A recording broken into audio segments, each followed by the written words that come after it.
Hi everyone, Sumit Chandra this side, and I welcome you to our channel Solution Bridge Network and one-stop solution for all your Power Platform tutorials.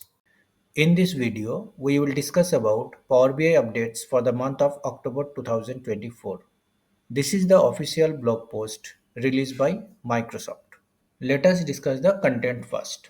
In the Copilot and AI section, Microsoft enhanced Power BI report creation with Copilot. This is a public preview now. Now, quick measure suggestions with Copilot to be replaced with Microsoft Fabric Copilot. In the reporting section, we have some updates on visual calculation, Azure Map update. We have some updates on marker enhancement. This month, we have a new list slicer and they announcing the retirement of the team's activity analytics report. In the modeling section, now dynamic format string for measures are generally available. They have introduced info view DAX functions this month. Also, we have a new addition for value filter behavior and some other updates. Now let's deep dive the important features one by one with demo. Enhanced Power BI report creation with Copilot. In Power BI, after creating a page with Copilot, now you will see an outline in the Copilot chat pane. This will allow you to review the content and ensure that the page meets your requirement. With this update, quick measure suggestion with the Copilot to be replaced with Microsoft Fabric. Now, for creating quick measures, you need to click on quick measure, and from this drop down, you need to select what type of quick measure you want to create by using drag and drop functionality. Now let us discuss the updates that we have for visual calculations for this month. In visual calculation, we have three updates. Let me show you all these updates in the Power BI desktop. Let me create a table first. In this table, let me add data. Here, let me select month name and sales. So we have sum of sales and month name. For now, we wanted to calculate moving average. Let us calculate 3-month moving average now. We will achieve it through visual calculation. Now, from the home menu, we can easily create new visual calculation. We need to click on this drop down, and from here we need to click on moving average. So this is now very easy to navigate. In the field, let me select sum of sales, and in window size let me type 3. Let us commit this. So now we have moving average for 3 months. Let me go back to report view. We have applied the visual calculation in a table. From this update onwards, we can add visual calculation on combo chart as well. Let me convert this table into a combo chart. And let me move the moving average in line axis. So now you can add visual calculations in combo chart as well. Apart from this, visual calculation now supports field parameters as well. So let me create a field parameter quickly and we will see how it works. So I am on the modeling tab. Let me click on new parameter and field parameter. This dialog box will appear. Let me put a name. From calendar, let me add month name, and from our financial table, let me add country, product and segment. Let me click on create. So now we have our field parameter ready with us. Let me select country here. But if I select country, nothing changed in my combo chart as we didn't add this parameter here. So let me remove month name, and here instead of month name, we just add the field parameter. That's it. You can switch between different fields based on the requirement and it will work. Let me move to the blog post again. In this month, they have updated Azure Map. This update allow you to customize the colors of your shape as well using features like conditional formatting or through trying their color to the legend color. Marker enhancement. Let me show you this in the Power BI desktop.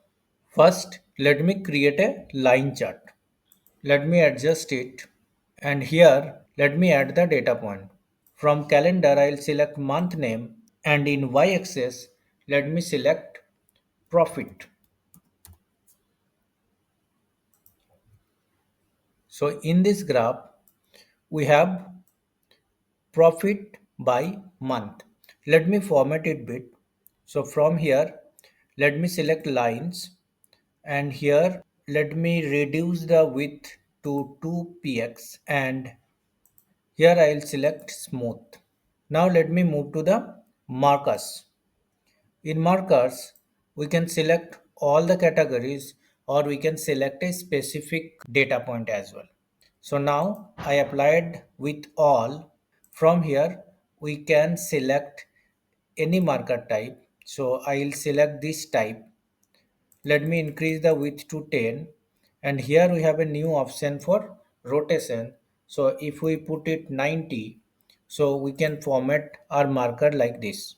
Also, if we want to change any specific data point, we can do it. So let me change the October data point. For that, in the category section, we need to select October, and from here we need to select the shape that we want for that particular month. Let me select this shape. So you can see our shape is changed.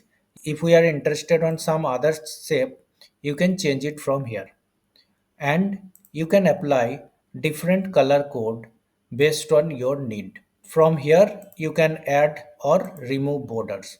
By using this, we can apply different marker shape in different data point on the chart, and that also very quickly and with some clicks only. This will help you in the storytelling of your dashboard. Let me create another line chart. Let us adjust it properly in the window. Here, let me add the data point. So here also in x-axis, I'll select month name, and in y-axis, let me add profit. In the legend section, let me add product. We have many products, that's why we are getting so many lines.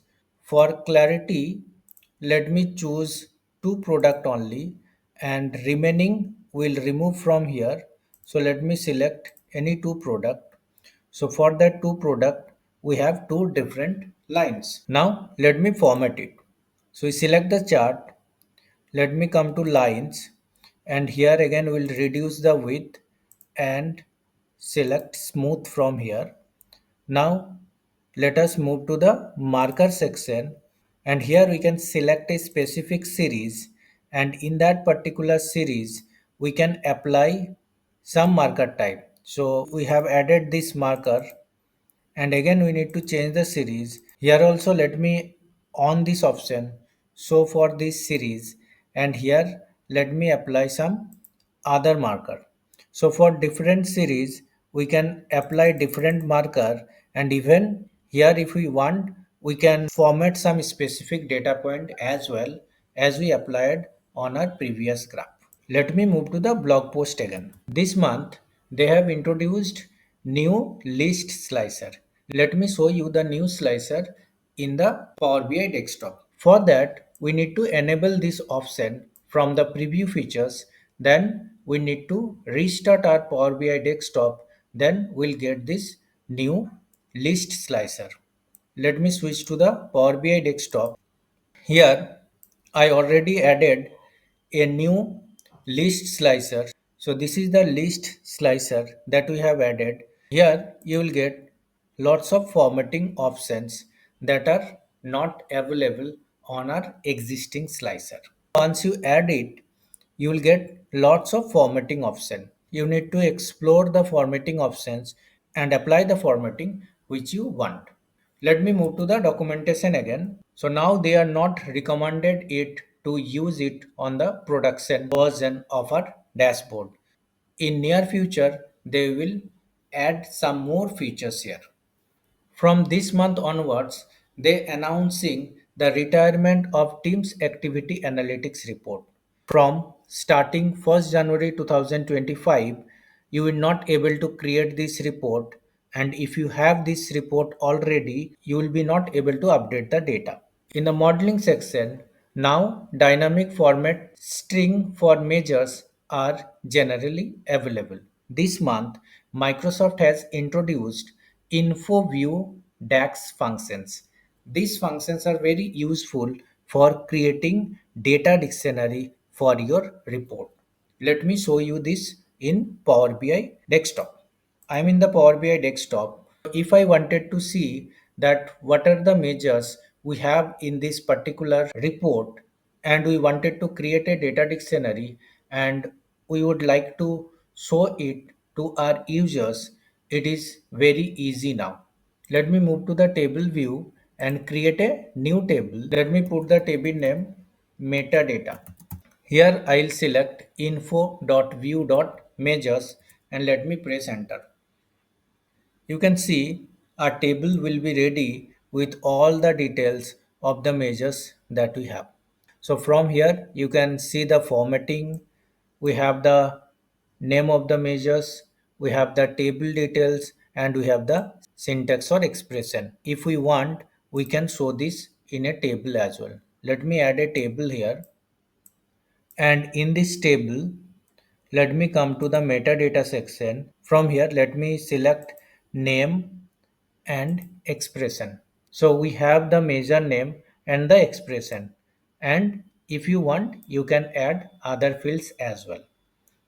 So now onwards, to creating data dictionary is very easy by using this DAX. Let me move to the documentation again. This month they have added value filter behavior preview. By using this, you can change the nature how your slicer works.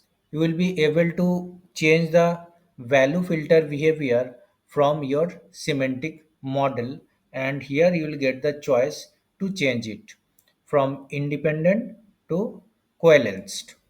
Apart from this, they have some other updates as well. Don't forget to read the entire blog post and check out the updates that we have for this month. Let us know if you have any question in the comment section. Thanks for watching. Subscribe our channel, hit the like button and press the bell icon for the new video alerts.